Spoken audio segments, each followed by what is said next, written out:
O cenário é Maceió, Alagoas, mas não a Maceió dos cartões postais, das águas cristalinas e do sol radiante que atrai turistas de todo o mundo. A nossa história mergulha nas sombras dos bairros periféricos, onde o asfalto é gasto, a iluminação pública falha e o silêncio da noite é preenchido por um pressentimento que ninguém consegue nomear. No centro dessa escuridão, encontramos a figura de Albino Santos de Lima. Se você cruzasse com ele na rua, não desviaria o olhar por medo. Talvez nem sequer o notasse. Albino era a personificação da invisibilidade. Um homem de aparência comum, de hábitos discretos, que vivia em uma casa aparentemente normal com sua família. Ele não tinha o rosto de um monstro, não exalava violência e não possuía antecedentes que fizessem soar os alarmes das autoridades. Era o bom vizinho, o homem que ocupava o espaço sem causar alarde, o cidadão que se camuflava na multidão urbana com uma perfeição aterradora. Nesse ambiente de aparente calmaria, o horror começou a se manifestar de forma fragmentada, como peças de um quebra-cabeça que ninguém queria montar. Jovens começaram a desaparecer ou ser encontradas mortas em circunstâncias que, à primeira vista, o senso comum e a própria polícia tentaram rotular apressadamente.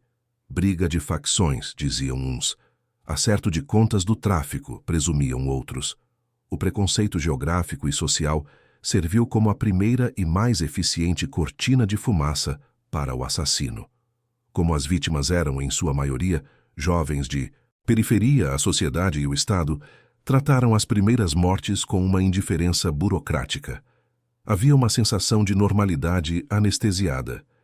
Em cidades violentas, pessoas morrem, e a morte de jovens pobres raramente estampa as capas dos grandes jornais por mais de um dia. Esse foi o primeiro e mais fatal erro. Ninguém percebeu que não estávamos diante de uma guerra de gangues, mas sim de uma caçada unilateral. Os sinais estavam lá, gritando no vácuo. As vítimas tinham um perfil.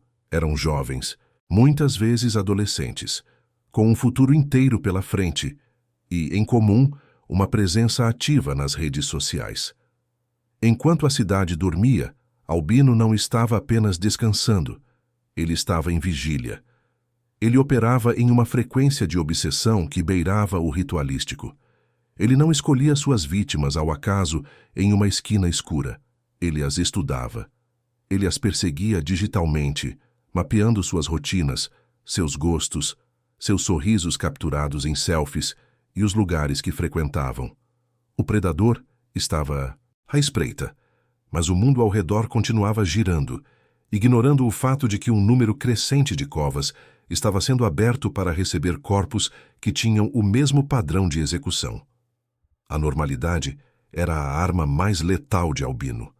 Ele se beneficiava do caos urbano e da estrutura de segurança pública que, saturada por crimes comuns, falhou em enxergar a assinatura de um serial killer. Enquanto as famílias choravam seus mortos e ouviam das autoridades que provavelmente era algo envolvido com o crime organizado. O assassino voltava para sua casa, limpava sua arma e se sentava diante do computador para catalogar sua próxima conquista. Ele criou um santuário de morte dentro de seu próprio quarto, um arquivo digital de dor que crescia sob o nariz de todos. A negligência inicial não foi apenas uma falha de investigação, foi uma falha de humanidade. Onde deveriam existir alertas e força-tarefa, havia apenas o silêncio dos arquivos sendo guardados e a indiferença de uma sociedade que se acostumou a ver a morte na periferia como um evento estatístico. O que ninguém percebeu ou não quis ver é que as mortes não eram aleatórias.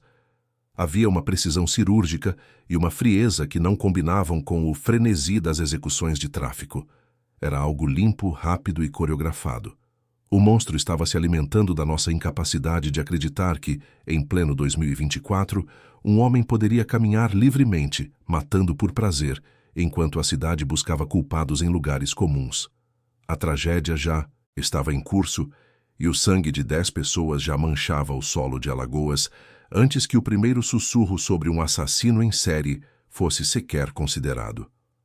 O palco estava montado, As luzes estavam apagadas e o predador tinha todo o tempo do mundo.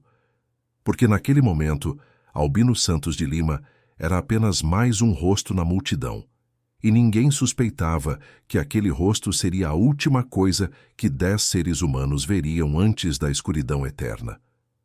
A progressão do mal raramente acontece em um salto.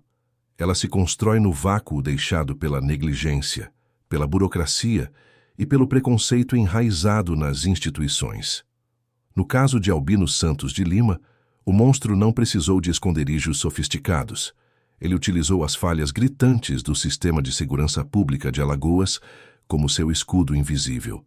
O acúmulo de erros começou na base da pirâmide investigativa, a incapacidade de conectar os pontos. Cadáveres de jovens eram encontrados com o mesmo padrão de execução, disparos precisos, geralmente na cabeça ou no tórax, realizados com uma arma calibre .380. E ainda assim, cada caso era tratado como um evento isolado, um número perdido em uma pilha de inquéritos sobre a violência urbana comum. O erro mais perverso foi a presunção de culpa das vítimas. No Brasil, quando um jovem de periferia é assassinado, a primeira reação do sistema não é investigar o assassino, mas sim vasculhar a vida do morto em busca de uma justificativa para a sua execução. Tinha envolvimento? Estava no lugar errado? Devia para alguém? Essa mentalidade viciada criou o ambiente perfeito para Albino. Enquanto a polícia perdia meses tentando encontrar conexões entre as vítimas e o tráfico de drogas, conexões que nunca existiram, o serial killer ganhava tempo. Ele operava no silêncio dessa omissão.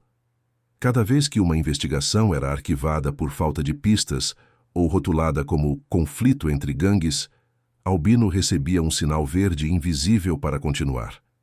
O Estado, por sua inércia e preconceito, tornou-se involuntariamente o facilitador da sua impunidade. Os alertas ignorados não vinham apenas das cenas dos crimes, mas também do comportamento digital do predador. Albino não era um fantasma. Ele deixava rastros. Ele frequentava fóruns obscuros, consumia conteúdos sobre outros assassinos em série e mantinha uma obsessão doentia por monitorar as redes sociais das futuras vítimas. A falha na inteligência cibernética foi absoluta. Ninguém monitorava o crescimento de Business, um padrão anômalo de buscas e perseguições digitais, que culminavam em mortes reais no mesmo bairro. Houve uma desconexão fatal entre o mundo virtual, onde ele planejava, e o mundo físico, onde ele executava. A polícia de Maceió estava olhando para o lado errado, focando em grupos criminosos organizados, enquanto o perigo real era um lobo solitário que morava a poucos metros de uma delegacia. Outro erro crucial residiu na análise balística inicial. Em uma cidade onde as armas circulam com facilidade, a perícia demorou a cruzar os dados dos projéteis encontrados nos corpos de vítimas diferentes. Se tivessem feito o rastreamento técnico logo nas primeiras ocorrências, teriam descoberto que a assinatura do metal era a mesma. Teriam percebido que um único gatilho estava silenciando a juventude de Maceió. Mas o sistema estava saturado, as equipes sobrecarregadas e a prioridade era dada a crimes que geravam maior pressão política. O silêncio das vítimas, que não tinham sobrenomes influentes, refletia-se no silêncio dos laboratórios de perícia. E enquanto os erros se acumulavam, a tensão crescia nas ruas. As famílias das vítimas tentavam avisar. Ela não tinha inimigos. Ele nunca se envolveu com nada errado. Mas esses gritos de desespero eram abafados pela frieza institucional. A negligência não foi apenas técnica, foi empática. Deixaram de ouvir quem mais conhecia as vítimas para acreditar em uma narrativa conveniente de guerra urbana. Albino observava tudo isso. Ele sentia a segurança de quem percebe que o sistema é falho demais para alcançá-lo. Ele se sentia superior, um mestre da manipulação que usava a arma do Estado, já que ele era filho de um policial aposentado e usava uma arma que pertenceu à corporação, para cometer crimes contra cidadãos que o Estado deveria proteger. A ironia é macabra. A ferramenta do crime estava guardada dentro de uma casa de família, sob o teto de um ex-servidor da lei, enquanto os alertas de perigo eram sistematicamente ignorados por quem jurou servir e proteger. A tensão não era apenas o medo do assassino, era a percepção de que ninguém estava vindo para salvar aquelas pessoas. O ponto de ruptura nesta cronologia de horror não foi um acidente, mas o clímax de uma obsessão que devorou qualquer resquício de humanidade em Albino Santos de Lima. O momento em que tudo saiu do controlo foi marcado por uma transição aterradora. O predador, que antes agia com uma cautela milimétrica, passou a sentir-se invencível. Confiança gerada pela impunidade dos crimes anteriores transformou a sua caça num espetáculo de crueldade desenfreada.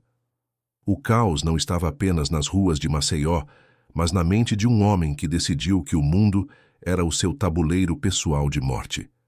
A narrativa atinge o seu ápice emocional quando descrevemos a rotina das execuções. Não eram mais apenas mortes, eram rituais de poder. Albino não se limitava a premir o gatilho. O momento de saída de controlo manifestou-se na sua necessidade de documentar a dor. No seu computador, ele criou uma base de dados que faria qualquer investigador experiente perder o sono. Ele tirava fotos das lápides das suas vítimas. Ele visitava os túmulos. Ele monitorizava o luto das famílias nas redes sociais, alimentando-se da agonia dos sobreviventes como um parasita emocional. A sua audácia cresceu ao ponto de ele se tornar um espectador da própria obra, misturando-se à dor que ele mesmo causara. O impacto psicológico na comunidade foi devastador. Uma paranoia coletiva começou a instalar-se nos bairros de Ponta da Terra e Vergel do Lago.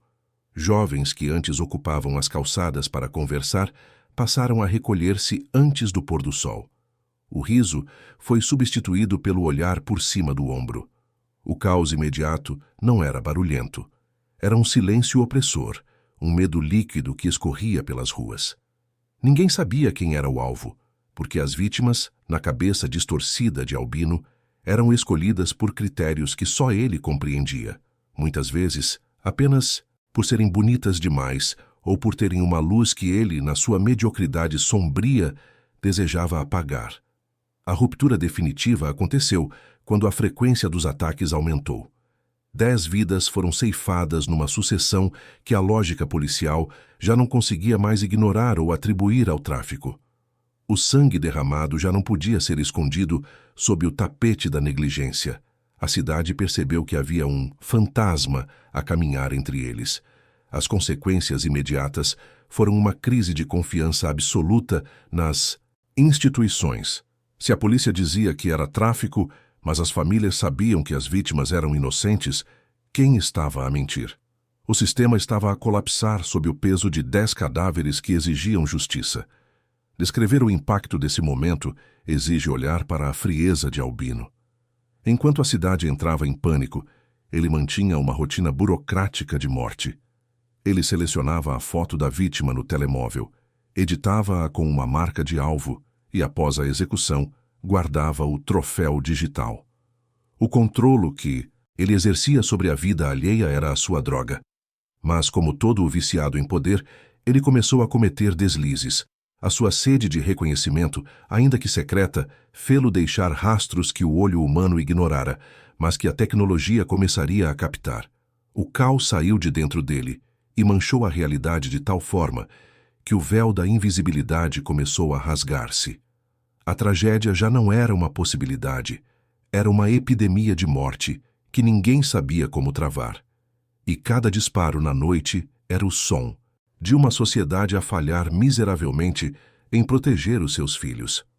Quando as algemas finalmente se fecharam nos pulsos de Albino Santos de Lima, a máscara de bom vizinho caiu, mas o que surgiu por baixo não foi apenas o rosto de um assassino. Foi o reflexo de um sistema que tentou, até o último segundo, proteger a sua própria imagem antes de proteger a verdade. As consequências da revelação de que um único homem, sob o nariz das autoridades, havia executado 10 pessoas inocentes, enviaram ondas de choque que o Estado tentou de todas as formas conter. A primeira reação institucional não foi o pedido de desculpas, mas a tentativa de isolar o caso como uma anomalia impossível de prever, uma tática clássica de abafamento da própria incompetência. A dor das famílias que por meses foram silenciadas pela narrativa de que seus filhos eram criminosos explodiu em uma revolta sufocante. Imagine o peso de enterrar uma filha adolescente e logo em seguida ouvir de um delegado ou ler em um relatório oficial que ela provavelmente tinha envolvimento com o tráfico. O silêncio imposto por essa calúnia post-mortem foi a facada final no peito dessas mães. Quando a verdade veio à tona, que elas morreram apenas porque um predador as escolheu em uma tela de celular, a revolta foi acompanhada de um sentimento de injustiça paralisante. O Estado não apenas falhou em protegê-las, o Estado manchou a memória dos mortos para encobrir que não tinha a menor ideia de quem estava puxando o gatilho. A frieza institucional manifestou-se na forma como os dados foram sendo liberados. Houve uma tentativa velada de não dar ao caso a alcunha de serial killer, como se o termo fosse pesado demais para a imagem turística de Alagoas, como se admitir a existência de um monstro desse calibre fosse admitir a falência total da segurança pública. Enquanto isso, nos bastidores, a defesa de Albino e as estruturas ao redor tentavam pintar o quadro de um homem com problemas mentais, uma tentativa clara de desviar a responsabilidade do crime premeditado e cruel para o campo da inimputabilidade. O abafamento aqui não foi apenas sobre o crime, mas sobre a metodologia. Ninguém queria discutir como a arma de um ex-policial foi usada para massacrar jovens inocentes. O sentimento de injustiça transbordou quando se percebeu que, mesmo preso, Albino mantinha uma postura de superioridade cínica. O silêncio dos sobreviventes, antes causado pelo medo, transformou-se em um silêncio de descrença. As famílias olhavam para as câmeras de TV e viam o rosto do homem que visitou os túmulos de seus filhos, que monitorou seus lutos, e sentiam que a justiça comum era pequena demais para tamanha perversão. Não havia resolução aqui. O que havia era um rastro de sangue que levava direto para a porta de uma delegacia que ignorou os padrões, para um laboratório que demorou a cruzar as balas e para uma sociedade que aceita o extermínio de jovens pobres como algo natural, desde que o rótulo de traficante seja colado neles. As consequências psicológicas para Maceió foram profundas. O medo não se dissipou com a prisão. Ele se transformou em uma cicatriz. O silêncio das autoridades sobre as falhas processuais que permitiram que 10 pessoas morressem antes de uma investigação séria começar é o verdadeiro abafamento. Não se fala sobre quem errou no primeiro inquérito. Não se fala sobre quem ignorou a primeira perícia. O foco foi rapidamente deslocado para o perfil psicológico do assassino, transformando um erro sistêmico em uma curiosidade macabra de tabloide. A verdade estava sendo enterrada sob camadas de burocracia e sensacionalismo, enquanto as famílias permaneciam presas em um eterno tópico de perguntas sem respostas. A história ainda não acabou. As cinzas dessa tragédia ainda estão quentes e o grito por justiça real ainda é abafado pelas paredes frias do judiciário. O desfecho desta crônica de horror não se encontra apenas nas grades da cela que agora encarcera Albino Santos de Lima, mas na revelação aterradora do que ele guardava em seu santuário particular de perversão. Quando os peritos finalmente quebraram a criptografia de seus dispositivos, o que encontraram não foi apenas a prova de um crime, mas o inventário de uma mente que se via como um deus da morte. A verdade que custou 10 vidas e que destruiu outras dezenas de sobreviventes era de uma futilidade que causa náuseas. Albino matava por uma obsessão estética e um ódio silencioso contra a vida que ele não conseguia ter. O peso emocional máximo deste caso reside na descoberta de que ele não era apenas um executor, ele era um curador do sofrimento. Ele catalogava suas vítimas com a frieza de quem organiza uma coleção de selos. Ele marcava no calendário o aniversário de cada morte. Ele consumia a dor das famílias como se fosse oxigênio. A reflexão que fica é devastadora. 10 jovens, cheios de planos, sonhos e sorrisos, foram transformados em troféus digitais, porque o sistema permitiu que um lobo solitário usasse a própria lei como camuflagem. A verdade é que cada uma daquelas mortes foi um aviso que o Estado escolheu não ler. Se a primeira perícia tivesse sido levada a sério, se o primeiro grito de uma mãe na periferia tivesse o mesmo peso que o de um morador de um bairro nobre, a lista de Albino teria parado no primeiro nome. As consequências finais são uma marca indelével na história de Alagoas. Não é apenas a marca da violência, mas a marca da vergonha. A verdade que custou essas vidas revela um Brasil onde o CEP da vítima determina a agilidade da justiça. O caso de Albino Santos de Lima nos força a questionar quantos outros albinos estão, neste exato momento, monitorando redes sociais, estudando rotinas e polindo armas, enquanto a polícia se ocupa em criminalizar a pobreza em vez de investigar o padrão do mal. A tragédia de Maceió é um espelho quebrado que reflete a nossa pior face, a da indiferença. Ao final, quando as luzes do tribunal se apagam e as câmeras de TV se retiram, o que sobra é o silêncio nos quartos vazios daquelas 10 famílias. Um silêncio que grita: a verdade custou caro demais. Custou o futuro de Ana Beatriz, de Micael e de tantos outros que se tornaram apenas fotos em uma pasta de computador de um monstro. Que este relato não seja apenas mais um vídeo de entretenimento mórbido, mas um soco no estômago da nossa apatia. Porque enquanto ignorarmos os sinais e permitirmos que a justiça seja seletiva, o próximo predador já estará escolhendo sua próxima foto.